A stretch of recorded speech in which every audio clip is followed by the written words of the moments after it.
मेरा आज का टॉपिक है शुभ भावनाओं का हमारे जीवन में महत्व। भावनाओं का हमारे जीवन में बहुत महत्व है।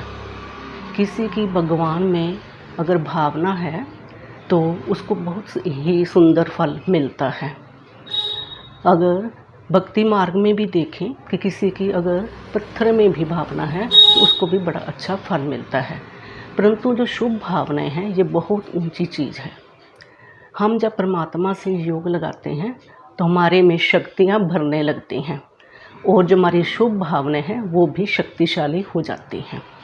भावनाएं अनेक प्रकार की हैं, जैसे सद्भावना, शुभ भावना, दुर्भावना। आजकल हम चारों तरफ देखें तो मनुष्य आत्माओं ने एक दूसरे के प्रति अपनी भावनाओं को बिगाड़ रखा है। जैसे कि उन्होंने दूषित कर दिया है, पूरा नेगेटिव कर दिया है। जैसे एक दूसरे के प्रति वैर विरोध की भावना, बदले की भावना, ईर्ष्या की भावना, स्वार्थ की भावना, अपने पराये की भावना, इस तरह सभी ने अपने जो वाइब्रेशन जो है वो नेगेटिव कर दिए हैं। हमारी जो शुभ भावनाएं हैं वह इन्वायरमेंट को प्योरीफाई करती हैं। हमारी शुभ भावनाओं के बोल जो हैं दूसरों के लिए छत्र छाया का काम करते हैं। हमारी जो शुभ भावनाएं जो हैं वे दूसरों की ज़िंदगी में खुशी भरती हैं। एक महत्वपूर्ण बात ये है कि जैसी भावना हमारी किसी दूसरे के प्रति होती है वैसा ही रिस्पॉन्स हमें दूसरे के तरफ से आता है। जैसे मान लो कोई व्यक्ति है, हम उसके बारे में सोचें कि ये व्यक्ति अच्छा नहीं है, ये बहुत ख़राब व्यक्ति है, तो वैसा ही रिस्पॉन्स हमें उस व्यक्ति की तरफ से आएगा। बजाय इसके कि उसको हम बुरा कहें, हमें ये कहना चाहिए कि ये भी भगवान का बच्चा है, इसका भी कल्याण हो, भगवान इसका भी भला करें।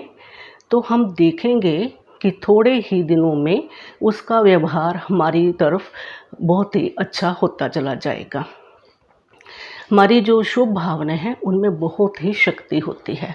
हमारी शुभ भावनाओं के बोल जो हैं दूसरों पर बहुत ही अच्छा प्रभाव डालते हैं। परंतु अगर हमारी भावनाएं अच्छी नहीं हैं तो हम दूसरों को चाहे अच्छा भी कहें पर उन पर कुछ भी अच्छा प्रभाव पड़ने वाला नहीं है। हम विश्व कल्याणकारी आत्माएं हैं, इसकी जिम्मेवारी परमात्मा ने हमें दी है और इसको पूर्ण करने की शक्ति भी परमात्मा ने हमें दी है। हमारी शुभ भावनाओं में इतनी ताकत होती है कि वह शत्रु को भी मित्र बना देती हैं। तो ये हमें निर्णय करना है कि हमने अपनी ज़िंदगी में मित्रों की संख्या को बढ़ाना है कि कटु वचन बोलकर अपने शत्रुओं की संख्या को बढ़ाना है। जब हम किसी समस्या में घिर जाते हैं तो उसमें हमारे जो मित्र संबंधी जो हैं वह हमें उस समस्या से बाहर निकालने में हमारी मदद करते हैं। बाबा भी कहते हैं कि तुम्हारी शुभ भावना और विश्व कल्याण की भावना ही विश्व का कल्याण करती है। तो जैसे हम भक्ति मार्ग में भी देखें कि जब हम घर में कोई शुभ काम करते हैं, पंडित जी को अपने घर में बुलाते हैं तो पंडित जी वेद मंत्रों का उच्चारण करते हैं। तो वह यही कहते हैं कि इस घर में रहने वाली सभी आत्माओं का भला हो, सभी सुखी हो जाएं, सभी के विघ्न दूर हो जाएं। तो भक्ति मार्ग में भी उसका इतना असर है। तो परंतु जब हम परमात्मा से योग लगाते हैं तो उससे जो हमारी जो शुभ भावनाएं हैं दूर दूर तक फैल जाती हैं। हमारी जो बुरी भावनाओं का जो असर जो सबसे पहले हमारे ऊपर पड़ता है। जैसे हम किसी व्यक्ति के बारे में हमारी जो भावना बुरी हो तो उसका पहला असर जो है हमारे मन पर पड़ेगा। हमारा मन जो है वह परेशान हो जाता है। तो जब हम उस व्यक्ति के सामने जाते हैं जिसके प्रति कि हमारी भावना अच्छी नहीं है, तो हमारी वही भावना जो है उस व्यक्ति से टकराकर डबल होकर हमारी तरफ आती है, जिससे कि हम बेचैन हो उठते हैं और इससे हमें बहुत ही नुकसान होता है। तो इसके लिए हमें अपनी भावनाओं को अच्छा बनाना है।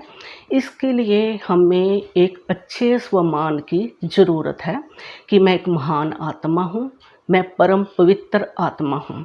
जब हम थोड़े दिनों तक इसका अभ्यास करेंगे तो हम देखेंगे कि हमारे अंदर से ईर्ष्या, द्वेष, नफ़रत, स्वार्थ की भावना ये सब निकल जाएगी और हम बिल्कुल अपने आप को पॉजिटिव पाएंगे।